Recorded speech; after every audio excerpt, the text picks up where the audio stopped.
இங்கே அதிமுக ஆட்சிக்கு வரணும்னு பிஜேபிக்கு எந்த விதமான ஒரு தேவையும் இல்லை. ஆனால் அதன் மூலியமாக அவங்க எவ்வளவு ஒரு சீட்டுகளை இங்கே நம்ம வந்து கால் தடம் பதிக்க போகிறோன்றது தான் அவங்களுடைய பிரதான ஒரு எண்ணமாக இருந்துக்கிட்டு இருந்தது. பாஜகவான பி டீம் இல்லைன்றது ஜனநாயகனுடைய படத்துக்கு வந்த ஒரு தடையாக இருக்கட்டும், அந்த சிபிஐயினுடைய விசாரணையாக இருக்கட்டும், அப்போ இதெல்லாம் வந்ததுக்கப்புறம் தான் இன்றைக்கி அக்கா தமிழிசை போன்றவர்கள்லாம் வாய் திறக்கிறாங்க. அழுத்தத்துக்கெல்லாம் அடங்கி போகிற ஆளாக இந்த ஆள். இப்போ என் குடும்பத்திலே வந்து பார்த்திங்கன்னா கிட்டத்தட்ட ஒரு 30-36 வாக்குகள் இருக்குது. இந்த 36 வாக்குகளில் 36 வாக்குமே இன்றைக்கி அவருக்கு தான் போகுது. ஓகே, ஒன்று கூட மாறலை. இந்த 36 பேரும் ஐடி கார்டு எடுத்திருக்காங்கன்னா இல்லை, உறுப்பினர் அட்டை கிடையாது. உறுப்பினர் அட்டை கிடையாது. எல்லாமே சந்தர்ப்பத்துக்கான ஒரு கூட்டணியாக தான் இருக்குது. பலமான கூட்டணியாகலாம் எங்கேயும் இல்லை. செல்வ பெருந்தகை எப்பேற்பட்ட கருத்துக்களை முன் வச்சார். அதுக்கப்புறம் நாங்கள் திமுகவில் தான் போவோம் பயணிப்போம்னு சொன்னால் கூட மாணிக் தாகூர் தொடர்ச்சியாக என்ன மாதிரி ஒரு இதை வச்சார். பிரவீன் சக்கரவர்த்தியினுடைய நிலைப்பாடு என்னவா இருக்குது. இவங்களெல்லாம் காங்கிரஸ் இல்லைன்னு சொல்லிட்டு ஒதுக்கிட்டு உங்களால் வந்துட முடியுமா? இன்றைக்கி திமுகவினுடைய ஒரு அமைச்சர் சட்டமன்ற உறுப்பினராக இருக்கக்கூடியவர் பொதுவெளியில் சொல்கிறாரு, உங்களுக்கு பூத்துக்கு போடுறதுக்கு கூட ஆள் இல்லைன்னு சொல்லிட்டு. ஏன் அப்படிப்பட்ட ஒரு கட்சி உங்களுக்கு தேவை? நீங்கள் பிஜேபியை எதிர்ப்போம், நாளைக்கு மேலே ஆட்சி அமைப்போம்னு சொல்லக்கூடியது அத்தனைக்குமே காங்கிரஸ் வச்சு தான் சொல்லிக்கிட்டு இருக்கிறீங்க. காங்கிரஸ் நகர்ந்துருச்சு, என்ன பண்ணுவீங்க? திமுக, காங்கிரஸ், விடுதலை இவங்க எல்லாருமே தனிச்சு நிற்பாங்களா? யாருமே நிற்க மாட்டாங்க. சீமான் தொடர்ச்சியாக நிற்கிறாருல்ல. சீமான் நிற்கிறாரு. சீமான் நின்று என்ன பண்ணிட்டாரு? இந்த முறை பாருங்கள் எத்தனை சதவீதம் வாக்குகள் வருதுன்னு சொல்லிட்டு. கலைஞர் இதுலையோ, அண்ணா அதுலேயோ, ஜெயலலிதா மாதிரிலையோ, எம்ஜிஆர் சமாதிலையோ நான் போட்டு நான் பார்க்கல. இப்போ இந்த சமகாலத்தில் அப்படி தான் அவர் வாழும்போதும் எல்லாருக்கும் உணவளித்திருக்கிறாரு, இறந்துமே உணவளித்துக்கிட்டு இருக்கிறார். அப்படிப்பட்ட ஒரு தலைவர் இன்னைக்கு இருந்திருந்தால் அவருடைய சாய்ஸ் இந்த பக்கம் தம்பியாக தான் இருந்திருப்பார்.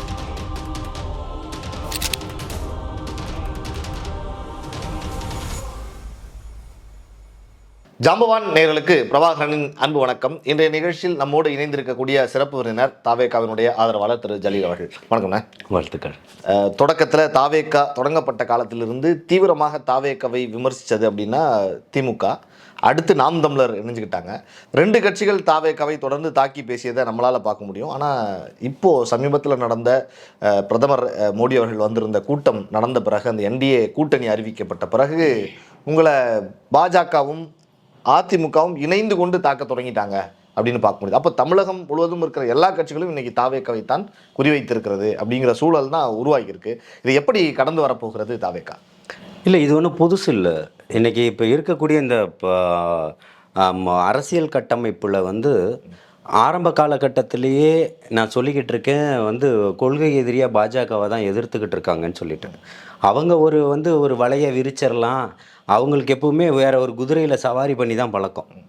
எந்த மாநிலத்தை நீங்கள் எடுத்துக்கிட்டாலும், எந்த குதிரையில் சவாரி செஞ்சாலும் தமிழ்நாட்டில் வந்து அது அவ்வளோ சீக்கிரமாக எடுபடாதுன்றது அவங்க உணர்ந்த ஒரு விஷயம். அப்போ மிகப்பெரிய ஒரு மாற்று ஒன்று வேணும், அந்த குதிரையோட பயணிப்போம்ன்றதான் அவங்களோட எண்ணமாக பிரதானமாக இருந்தது. என்னதான் 54 ஆண்டுகள் கட்சியாக இருந்தாலும் அதிமுக அவங்களுக்கு போதுமான ஒரு இடத்த கொண்டு போய் அவங்களுக்கு சேர்க்கலை. இங்கே அதிமுக ஆட்சிக்கு வரணும்னு பிஜேபிக்கு எந்த விதமான ஒரு தேவையும் இல்லை. ஆனால் அதன் மூலியமாக அவங்க எவ்வளவு ஒரு சீட்டுகளை இங்கே நம்ம வந்து கால் தடம் பதிக்க போகிறோன்றது தான் அவங்களுடைய பிரதான ஒரு எண்ணமாக இருந்துக்கிட்டு இருந்தது. இதுக்காக வந்து என்னென்னா ஆதரவான ஒரு குரலை போன்று பதிவு செய்வது, அந்த மாதிரி ஒரு விஷயங்கள் போக்குகள் எல்லாமே இருந்துச்சு. ஆனாலும் அவர் பல இடங்களில் பல நேரங்களில் ரொம்ப தெளிவான ஒரு பார்வையில் தலைவர் தளபதி அவர்கள் தொடர்ச்சியாக பதிவு செஞ்சுக்கிட்டே வந்தார். நீங்கள் கொள்கை எதிரின்றத, பாசிசவாதிகள்ன்றதையும் எந்த இடத்துலையுமே அவர் மறுக்கலை. அதே மாதிரி இப்போ கடைசியாக நடந்த 4 பாயிண்ட்ஸில் நடந்த செயல் வீரர்கள் கூட்டத்திலையுமே ரொம்ப தெளிவுபடுத்தியிருக்கிறார். என்னை எந்த சக்தியாலும் அடைக்கிறலாம்ன்றதை நினைக்காதீங்க. இல்லை, இது நான் இங்கே இடையூறுக்கு பண்ணிக்கணும். அந்த கடைசியாக கேட்குறப்ப தான் இதை ஒரு ஃபைனலைஸ்க்கு கொண்டு வந்து நாங்கள் தனியாகவே இயங்கக்கூடிய சக்தி தான் எங்கள் தலைமையிலங்கிறத உறுதியாக சொல்கிறாரு. ஆனால் இதையே கொஞ்சம் அப்படியே பேக், இந்த சிபிஐ விஷயங்கள், இந்த விஷயங்களுக்கெல்லாம் முன்னாடி பார்க்குறப்ப எடப்பாடி கூட்டத்தில் தாவேகா கொடியை பார்த்தப்ப கூட்டத்துக்கு அச்சாரம் போட்டாச்சு அப்படியெல்லாம் பேசினார்ல, அப்போல்லாம் தலைவர் கடுமையாக விமர்சிக்காமல் கொஞ்சம் மௌனமாக இருந்தார். எந்த இடத்துலையுமே எதுலையுமே விமர்சிக்க, ஒருவேளை அப்போ கூட்டணி தயாராக இருந்தீங்களான்னு கிடையாது. எந்த ஒரு இடத்துலையுமே திமுக வந்து அந்த நெரேட்டிவை செட் பண்ணும். ஓகே. ஏன்னா திமுகவுக்கு வந்து இங்கே இருக்கக்கூடிய சிறுபான்மை வாக்குகள் கணிசமாக போயிடுச்சு. திமுக காரர்கள், நான் பரம்பரை திமுகன்னு சொல்லக்கூடியவர்களுடைய குடும்பத்தில் உள்ள வாக்குகள் கணிசமாக நகர ஆரம்பிச்சிருச்சு. அதை திமுகவால் உணர முடியுது. ஏன்னா 74 ஆண்டுகள் அரசியல் செஞ்சவங்களுக்கு தெரியாதா நமக்கு வாக்குகள் நகருதா இல்லையான்றத?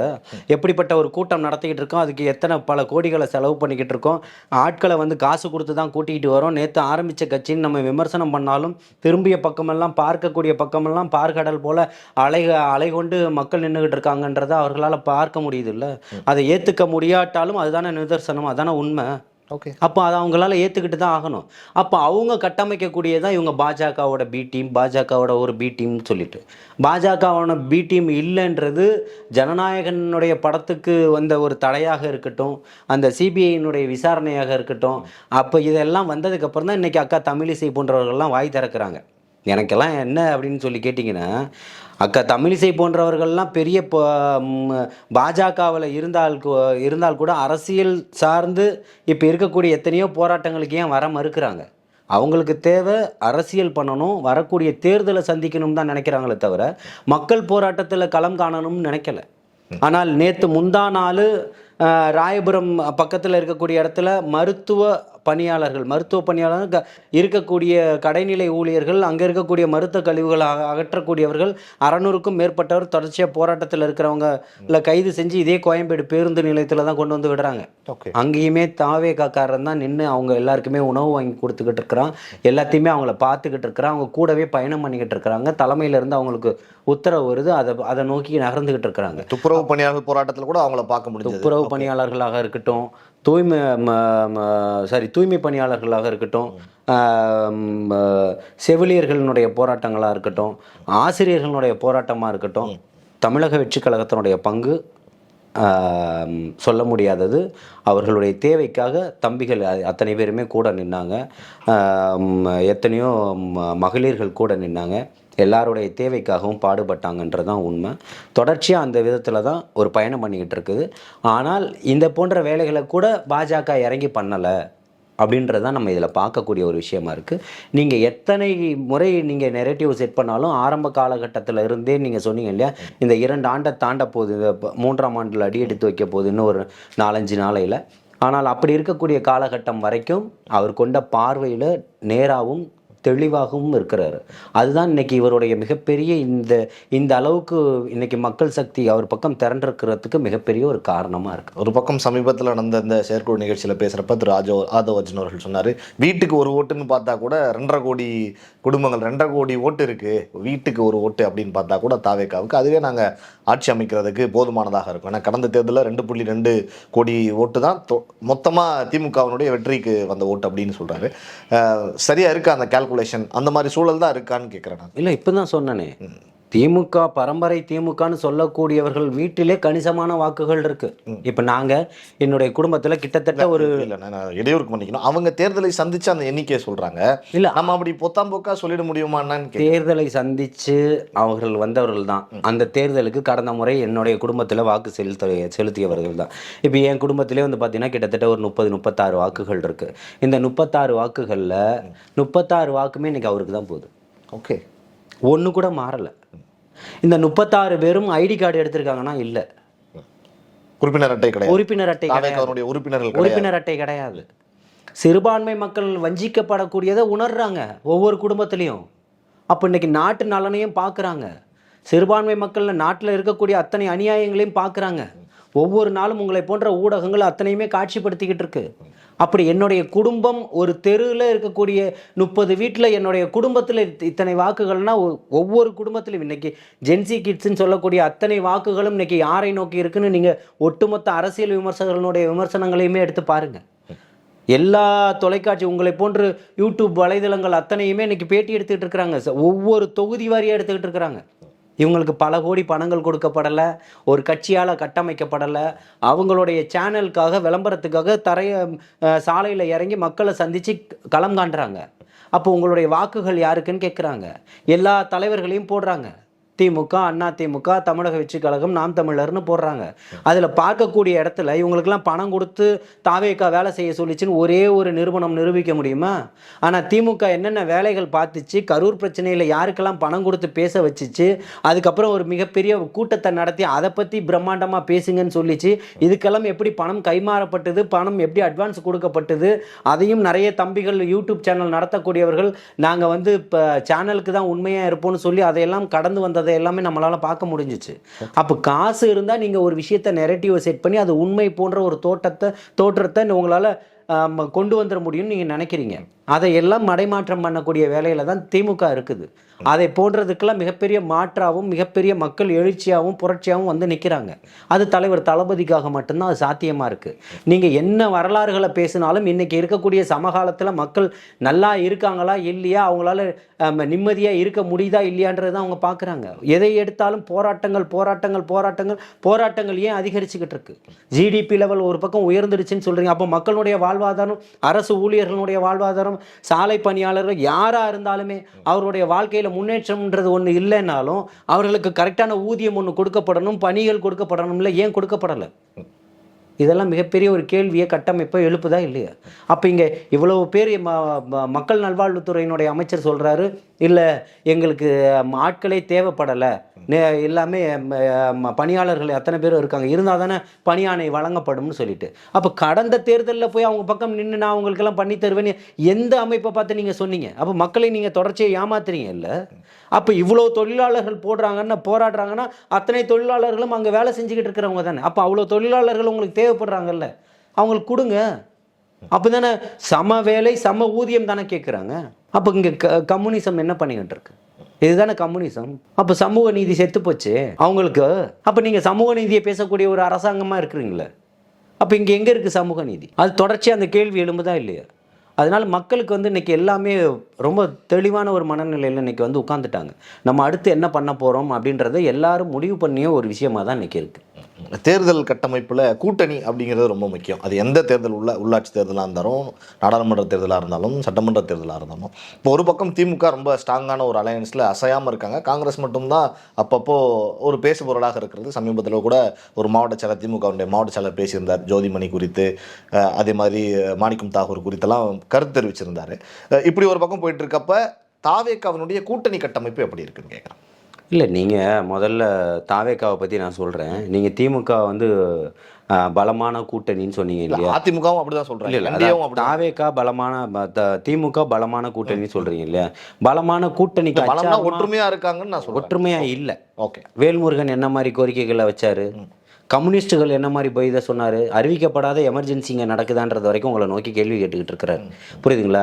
எல்லாமே சந்தர்ப்பத்துக்கான ஒரு கூட்டணியாக தான் இருக்குது, பலமான கூட்டணியாகலாம் எங்கேயும் இல்லை. செல்வ பெருந்தகை எப்பேற்பட்ட கருத்துக்களை முன் வச்சார், அதுக்கப்புறம் நாங்கள் திமுகவில் தான் போவோம் பயணிப்போம்னு சொன்னால் கூட மாணிக் தாகூர் தொடர்ச்சியாக என்ன மாதிரி ஒரு இதை வச்சார், பிரவீன் சக்கரவர்த்தியினுடைய நிலைப்பாடு என்னவா இருக்குது, இவங்களெல்லாம் காங்கிரஸ் இல்லைன்னு சொல்லிட்டு ஒதுக்கிட்டு உங்களால் வந்துட முடியுமா? இன்றைக்கி திமுகவினுடைய ஒரு அமைச்சர், சட்டமன்ற உறுப்பினராக இருக்கக்கூடியவர் பொதுவெளியில் சொல்கிறாரு, உங்களுக்கு பூத்துக்கு போடுறதுக்கு கூட ஆள் இல்லைன்னு சொல்லிட்டு. ஏன் அப்படிப்பட்ட ஒரு கட்சி உங்களுக்கு தேவை? அவங்கள வச்சு தான் நீங்கள் இன்றைக்கி உட்காந்துக்கிட்டு இருக்கிறீங்க. அவர் சொல்கிறார் எங்களை வச்சு தான் இந்தியா கூட்டணி இருக்குன்னு சொல்லிட்டு. 3000-4000 ஓட்டு தான் ஒரு சட்டமன்ற தொகுதியில் இருக்குன்றத சொல்கிறாரு இல்லையா? ஏன் அந்த காங்கிரஸை பிடிச்சி இழுத்துக்கிட்டு இருக்கிறீங்க? விட்டுட்டு போக வேண்டியதானே? வைகோ அவர்களுடைய நிலைப்பாடு என்ன? மதுவுக்கு எதிராக ஒரு பயணம், போதைக்கு எதிராக ஒரு பயணத்தை தொடங்குறேன்னாரு. 4.5 வருஷமாக என்ன பண்ணிட்டு இருந்தீங்க? ஏன் போகலை பயணம் போல? ஏற்கனவே கடந்த கால மேடைகளில் என்ன பேசுனீங்க? சாராய ஆட்சியே தான் நடக்குதுன்னாரு. அண்ணன் திருமா என்ன பேசினார்? இங்கே ஒரு முதல்வர் இருக்கிறாருன்னா இது சாராயத்துக்கான முதல்வராக தான் இருக்கிறாருன்னு காணொலிகள் இருக்கு என்கிட்ட. நான் எதையுமே மிகைப்படுத்தியெல்லாம் பேசலை, இல்லாததை கட்டமைச்சு பேசலை. அப்போது மக்கள் நலன் கூட்டணி அமைக்கும் போது இதே திமுகவை கடுமையாக சாடி இருக்கிறாரு, இன்னைக்கு இனிக்கிறாரு. ஏன் இந்த மாற்றம், ஏன் இந்த மாற்றமான ஒரு நிலைப்பாடு, முரண்பட்ட கருத்துக்கள்னு கேட்குறாரு. அப்போது இதுதான் சந்தர்ப்பவாத கூட்டணி. அன்னைக்கு பேசும்போது முரண்பட்ட கருத்துக்கள் அன்னைக்கு இன்னைக்கும், இன்னைக்கு பேசும்போது வேறொரு கருத்து. அப்போ இதுதானே சந்தர்ப்பவாதமாக பார்க்கப்படுது. காங்கிரஸ் அந்த கூட்டணியில் இல்லாமல் விலகிடுச்சுன்னா நீங்கள் பிஜேபியை எதிர்ப்போம், நாளைக்கு மேலே ஆட்சி அமைப்போம்னு சொல்லக்கூடியது அத்தனைக்குமே காங்கிரஸ் வச்சு தான் சொல்லிக்கிட்டு இருக்கிறீங்க. காங்கிரஸ் நகர்ந்துருச்சு, என்ன பண்ணுவீங்க? 4000 ஓட்டுகள்னு சொல்கிறீங்க. சுதந்திரத்தை கட்டமைச்சு, சுதந்திர போராட்டத்தை கட்டமைச்சு நடத்திய இயக்கம் இல்லையா? சுயநலத்துக்காக உங்களை போன்ற நீங்கள் பேசக்கூடிய சுயமரியாதையை போன்ற சிந்திச்சிட்டாங்கன்னா, நமக்கு என்னடா இங்கே சுயமரியாதை இல்லைன்னு வெளியில் வந்துட்டாங்கன்னா என்ன பண்ணுவீங்க? சிந்திக்க வேண்டிய இடமா இருக்கு இல்லையா? அந்த சூழல் ஏற்பட வாய்ப்பு இருக்குங்கிறீங்க. காங்கிரஸ் தனியாக நான் தான் ஆரம்பத்துலன்னு சொல்லிகிட்டே இருக்கேன், திமுக கூட்டணி உடையும்பான்னு சொல்லிட்டு. நிச்சயமாக உடையும், அதில் மாற்று கருத்தே கிடையாது. அது உடையும் இங்கே வரும் அப்படின்றதெல்லாம் இல்லை. தமிழக வெற்றி கழகம் தனித்தன்மை, தனிப்பெரும்பான்மை. வரவங்க வரலாம், யாரெல்லாம் வரீங்களோ யாரெல்லாம் வராங்க வரலன்றதெல்லாம் அப்புறம். இது மக்களை ஒன்று திரட்டி மக்களுக்கான ஒரு ஆட்சியை முன்னெடுக்கணும்னு வந்து நிற்கக்கூடிய ஒரு மிகப்பெரிய ஒரு மாற்று சக்தி, பிரைமரி ஃபோர்ஸு. அப்போது இங்கே என்ன பார்க்கப்படுதுன்னா, இது தளபதிக்கு ஒரு வாய்ப்பு கொடுங்கன்னு எந்த இடத்துலையுமே கேட்கல. மக்கள் நமக்கான கடைசி வாய்ப்புன்னு வந்து நிற்கிறாங்க. ரெண்டுத்துக்கு வித்தியாசம் இருக்குன்னு சொல்கிறேன். ஓகே, அவர் எனக்கு ஒரு வாய்ப்பு தாங்கன்னு எந்த இடத்துலையுமே கேட்கல, மக்களுக்காக தான் வந்து நிற்கிறேன்னு சொல்கிறார். மக்களுக்கான கடைசி வாய்ப்பு தான் இரு. ரெண்டு பேரையுமே நீங்கள் ஆளை வச்சு பார்த்துட்டீங்கல்ல இந்த 74 ஆண்டுகளில். என்ன மாற்றத்தை நீங்கள் இன்றைக்கும் இந்த 21ஆம் நூற்றாண்டில் கால் நூற்றாண்டை கடந்த பிறகும் போராட்டங்கள் தானே இங்கே இருக்குது, எஞ்சிருக்கு. போதைகள் தானே வழிஞ்சு ஓடிக்கிட்டு இருக்கு. இதற்காக சுதந்திர போராட்டம் நடந்துச்சு. இன்றைக்கி அது அத்தனையுமே இன்றைக்கி உட்காந்துக்கிட்டு இருக்குது. இன்றைக்கி மிகப்பெரிய போராட்டம் மறைஞ்சாலும் இன்றைக்கி பேசக்கூடிய ஒரு தலைவராக, வணிகர்களினுடைய காவலராக இருந்தார் வெள்ளையன். 2ஆம் சுதேசி போராட்டம் நடக்கும் அப்படின்றத பதிவு செஞ்சார். அவர் கூட பல போராட்டத்தில் நான் நின்றுருக்கிறேன். அப்படிப்பட்ட ஒரு ஏன் அந்த போராட்டங்கள்லாம் இன்றைக்கி வியாபாரிகள்லாம் சுபிக்ஷமாக இருக்காங்களா? அயல்நாட்டு வர்த்தகங்களை நீங்கள் எந்த அளவுக்கு நீங்கள் திணிக்க முடியுமோ திணிச்சிக்கிட்டு இருக்கீங்க. அப்போது ஒரு கடை தெருவில் வச்சுருக்கக்கூடிய வியாபாரியினுடைய நிலை என்ன? அதெல்லாம் யோசிக்கணும்ல. ஒரு பக்கம் சொன்னீங்க, மக்கள் தண்ணி அடிச்சா நிற்கிறாங்க, தாவேக்கா பக்கம் வரணும் கடைசி நம்பிக்கை அப்படின்னு. மக்களோட தொடர்பு படுத்துறதுனால சொல்கிறேன். ஒரு காலத்தில் விஜயகாந்த் அவர்கள் இந்த மாதிரி கூட்டணி விஷயங்கள்லாம் பேசுகிறப்போ எனக்கு என்ன கூட்டணி, மக்களோடு தான் கூட்டணி அப்படின்னு சொன்னார். 2 ஸ்டேட்மெண்ட்டும் எனக்கு என்னை பொறுத்தவரை ஒத்து போகிற மாதிரி தான் இருக்குது. விஜயகாந்த் அவர்களுடைய கட்சியோடு தாவேக்கா இணைந்து பயணிக்கக்கூடிய வாய்ப்பு இருக்காங்க. இல்லை, நம்ம இங்கே ஒரு பாருங்கள், மக்கள் நலனுக்காக யாரெல்லாம் இருக்கிறார்களோ அவர்களை எல்லாமே அரவணைத்து தோளோடு தோள் என்று கைகோர்த்து ஆட்சியிலும் அதிகாரத்திலும் பங்குன்னு சொன்ன ஒரே தன்மான தலைவர் தளபதி மட்டும்தான். அதை இந்த தமிழகத்தினுடைய அரசியல் வரலாற்றில் இதுவரைக்கும் எந்த தலைவரும் சொல்லலை. திமுக தனிச்சு நிற்கும்னு சொல்லுங்கள் பிரபா, நான் ஏற்றுக்கிறேன். திமுக, காங்கிரஸ், விடுதலை இவங்க எல்லாருமே தனிச்சு நிற்பாங்களா? யாருமே நிற்க மாட்டாங்க. சீமான் தொடர்ச்சியாக நிற்கிறாருல்ல. சீமான் நின்று என்ன பண்ணிட்டாரு? இந்த முறை பாருங்க எத்தனை சதவீதம் வாக்குகள் வருதுன்னு சொல்லிட்டு அப்புறம் பேசுங்கன்னு சொல்கிறேன். இந்த 25 ஆண்டுகளில், இந்த 21ஆம் நூற்றாண்டில் கால் நூற்றாண்டை கடந்த பிறகுமே இன்றைக்கி அந்த இடத்துல ஒரு பெரிய பேசும் பொருளாக மாறி இருக்குது, ஒரு மைய பொருளாக மாறி இருக்குன்னா அது பிஜேபி இவங்கள வச்சு அழுத்தம் கொடுக்குது, சிபிஐ வச்சு அழுத்தம் கொடுக்குது, சென்சார் போர்டை வச்சு அழுத்தம் கொடுக்குது, பல வகையில் அழுத்தம் கொடுக்குது. அதை பண்ணுறாங்க, இதை பண்ணுறாங்க. கோடியாக கொள்ளையடிச்சவங்களுக்கு கொடுக்காத அழுத்தமாக இவங்களுக்கு கொடுக்க போகிறாங்க. காலில் விழுந்துட்டாரு டெல்லிக்கு, அதனால தான் டெல்லிக்கு போனார் அப்படியெல்லாம் கூட பேசி விமர்சிச்சாங்க எல்லாரும். அதை தான் நான் கேட்குறேன். அப்படியெல்லாம் பேசி விமர்சிச்சிங்களே, கோடியாக கொள்ளையடிச்சவங்களுக்கு வராத அழுத்தம் இவருக்கு வந்துட போதா? அடித்ததுக்கு சிபிஐ வழக்கு தொடுத்திருக்கா இல்லையா? ஜெயிலுக்கு போயிட்டு வந்திருக்கீங்களா இல்லையா? தண்டனை அனுபவிச்சுட்டு வந்திருக்கீங்களா இல்லையா? ஜெயிலில் உட்காந்துருந்தாலும் அமைச்சராக இருந்தீங்களா இல்லையா? இதெல்லாம் எந்த நாட்டில் நடந்திருக்குன்னு கேட்குறேன். திமுகவுக்கு மட்டும் சாத்தியம் அப்படி தானே?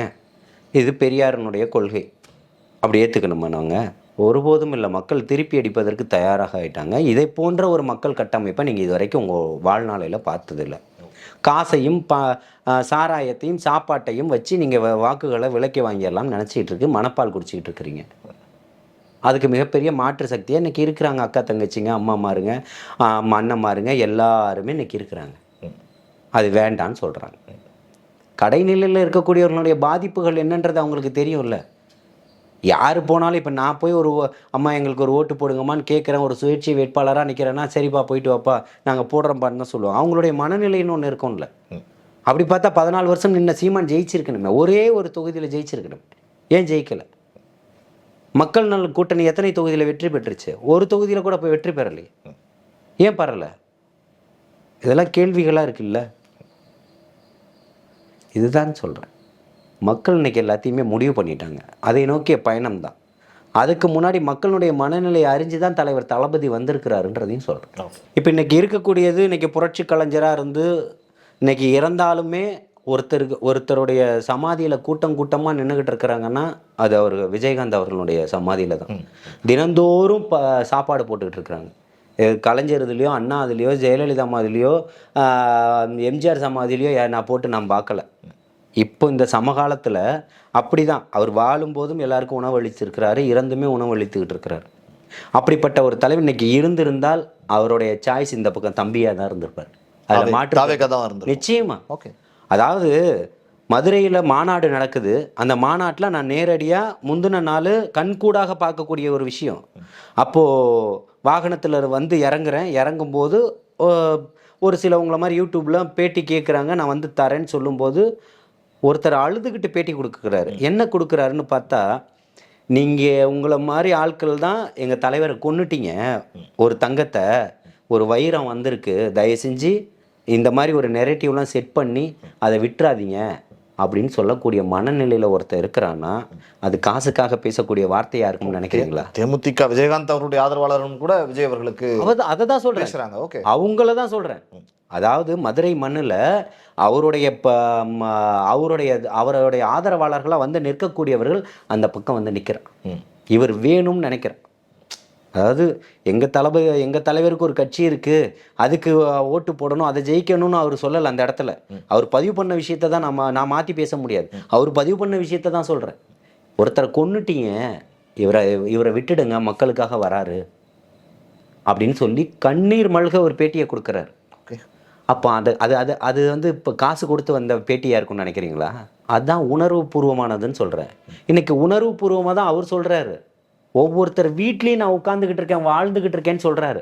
4 பாயிண்ட்ஸில் நடந்த மகாபலிபுரத்தில் நடந்த இதை பார்த்தீங்க இல்லை? ஒவ்வொருத்தருடைய வீட்லேயும் நான் உட்காந்துக்கிட்டு இருக்கேன், வாழ்ந்துக்கிட்டு இருக்கிறேன். உங்களுடைய ரேஷன் கார்டில் மட்டும்தான் என்னுடைய பேர் இல்லை, ஒவ்வொரு வீட்லேயும் நான் உட்காந்துக்கிட்டு இருக்கிறேன்றார். நான் வந்து அரசியல் கட்சி ஆரம்பித்து நான் உங்கள் வீடுக்கு வரல, 30 ஆண்டுகள் அவங்க வீட்டில் உட்காந்துக்கிட்டு இருக்கக்கூடிய ஒரு பிள்ளையாக தான் இன்றைக்கி வந்து நிற்கிறேன் அப்படின்னு சொல்கிறேன். இதுதானே இன்றைக்கி தேவை. நீங்கள் காசை கொடுத்து இப்போ புதுசாக தலைகுனியை விட மாட்டோம், அப்பா உங்களுடன் ஸ்டாலின், இப்போ ஒன்று உங்கள் கனவை சொல்லுங்கள், என்ன பண்ண போகிறீங்க சொல்லி? எல்லோரும் தூங்குங்க, அப்துல் கலாம் சொன்னதையா கனவு காணுங்கன்னு சொன்னதை மாற்றி சொல்கிறீங்களா? எங்கள் கனவை சொன்னால் நீங்கள் என்ன ஐயா பண்ணுவீங்க? வாங்கின எங்ககிட்ட எழுதி வாங்கினதெல்லாம் எல்லா ஆற்றுலேயும் விட்டுட்டீங்க. பட்டா வாங்கி தரேன், அதை தரேன், இதை தரேன்னு சொன்னது எல்லாத்துலேயும் ஆற்றுல மறந்து போயிடுச்சு. காயலாங்கடைக்கு இடைக்கு வந்துடுச்சு, பழைய பேப்பர் கடைக்கு. வேறு என்ன பண்ண போகிறீங்க? இன்னும் எந்த விதத்திலலாம் மக்களை ஏமாற்ற போகிறீங்க? இதுக்கு இன்னும் எத்தனை கோடிகள் வந்து செலவு பண்ணிகிட்டு இருக்கீங்க? தலைகுனியே விட மாட்டோம். தலை குனிஞ்சு நிற்கக்கூடியது யார்? தமிழ்நாடு தானே. இன்றைக்கி அதுக்கு காரணம் நீங்கள் தானே. இருக்கக்கூடிய எல்லா தொழிலாளர்களும் போராட்டம் பண்ணுறாங்க. பெண்களுக்கு பாதுகாப்பு இல்லை, போதைகளும் சாராயமும் வழிந்தோடிக்கிட்டு இருக்கு. இதுக்கு யார் காரணம்? பக்கத்து மாநிலத்தில் இருக்கக்கூடிய அரசாங்கமா? நெருக்கடி கொடுத்து கொண்டு வந்து இங்கே விற்றுக்கிட்டு இருக்கக்கூடியவர்களை வந்து கெடுத்துக்கிட்டு இருக்கிறாங்களா? வாழ்க்கையை சீரழிச்சிக்கிட்டு இருக்கிறாங்களா? தமிழ்நாட்டை தலைகுனிய மாட்டோம், தலை நிமிர்த்திடுவான், அத்தனையும் பண்ணுறது நீங்கள் தானே. ஏன் பண்ண மாட்டீங்க? கடந்த காலங்களில் அதிமுக காலங்களில் விமர்சனம் பண்ணீங்களா? முதல் கையெழுத்து மதுவுக்கு எதிராக சாராய கடைகளை மூடிடுவோன்னு சொன்னீங்கல்ல, ஏன் பண்ணலை? அப்போ தொடர்ச்சியாக நீங்கள் மக்களை ஏமாத்துறீங்கன்றது இந்த தேர்தல் அறிக்கையிலையும் கொடுப்பீங்களா? மது விலக்கு கொண்டு வந்துடுவோன்னு சொல்லிட்டு நீங்கள் சொல்லக்கூடியதெல்லாம் நம்புறதுக்கு இங்கே யாரும் தயாராக இல்லை. மக்கள் தெளிவான ஒரு மனநிலைக்கு வந்துட்டாங்கன்னு சொல்கிறேன். பார்ப்போம்ண்ணே. நிறைய விஷயங்கள் எங்களுக்காக, ஜாம்பவான் நேயர்களுக்காக இணைஞ்சு சமகால அரசியல் சூழல் குறித்து பகிர்ந்து கொண்டீர்கள். உங்களுக்கு என்னுடைய மனமார்ந்த நன்றிகள். நன்றி. வாழ்த்துக்கள்.